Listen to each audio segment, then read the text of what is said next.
Hi everyone, I'm Dr. Lara Pence. Welcome. Thank you for being here and watching my YouTube series. It's awesome to have you here.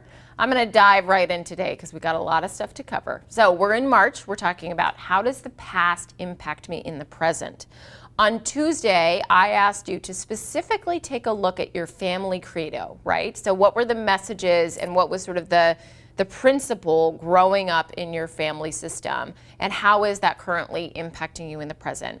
Today we're going to dive a little bit deeper into that, and we're going to talk about family wounds. Now, if you're sitting on the other end of this computer or iPad or iPhone or whatever heck device you watch this stuff on, and you're thinking, family wounds? I don't have any of those. Like, my family totally didn't wound me. They were perfect.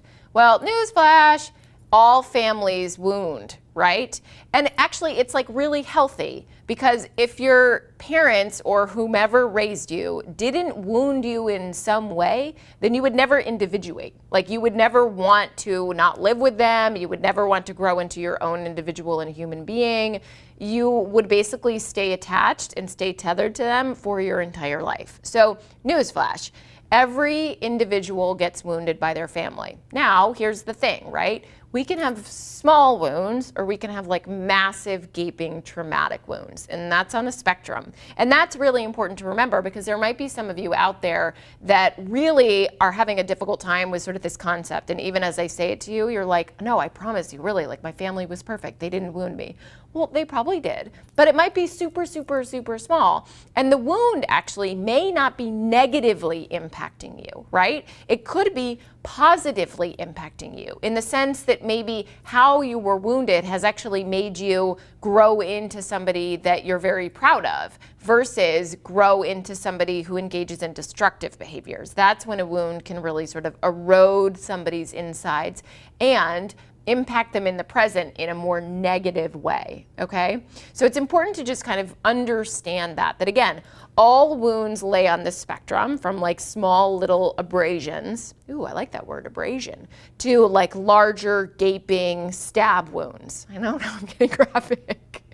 But I'm just saying that, like, it's on a spectrum, okay? So just go with me here. So it's important, though, for us to really think about our family wounds. And I honestly feel like one of the greatest tragedies in life is realizing that the individuals who raised us have flaws, right? And that in itself is like a little bit of a wound, because let's say it's even just, you know, that they made me believe in Santa. Now I know that maybe Santa isn't real. And now maybe, like, I have to reconsider what I thought about the world. Like, even that little piece, right, can begin to sort of seed this idea of like, well, maybe my parents or the individuals that raised me actually aren't as amazing and ideal and perfect and flawless as I once thought that they were. Again, healthy development. Like, that's a healthy part of development to be in that position.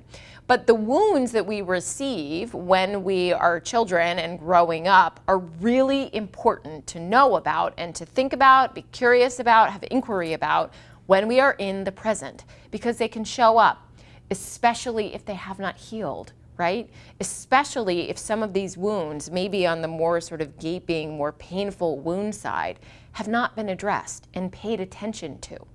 So your key question of the week is, what wounds from my past, as it relates specifically to my family, are showing up for me in the present? And here are some different like examples of ways that you can think about that. So what wounds from my family in the past are impacting my relationships, right? And how I relate to the individuals around me, whether it's romantic or friendship.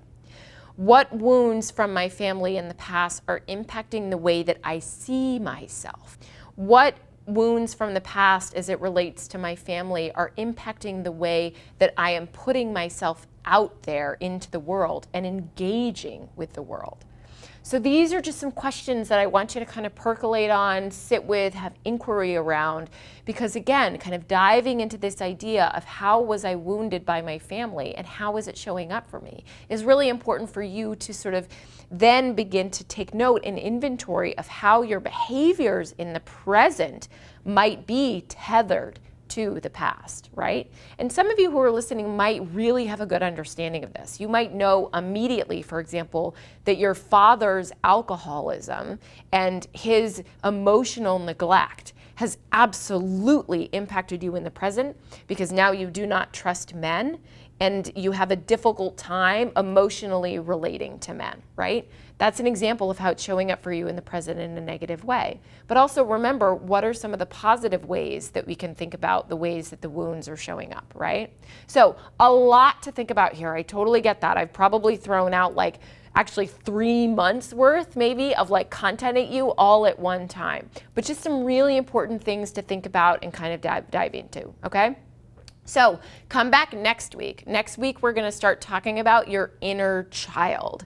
This is like heavy stuff. I totally get it and I totally understand, but stick with me because I promise it's gonna help you understand yourself better. So next week's episode, we're gonna talk about your inner child. Make sure you're subscribing to this YouTube channel. If you haven't hit that button yet, join us. Like, be here every week with us as we roll out 2 episodes. I love having your support. Okay, I'll see you next week. All wounds lay on the spectrum from like small little abrasions, ooh, I like that word, abrasion, to like larger gaping stab wounds. I know, I'm getting graphic.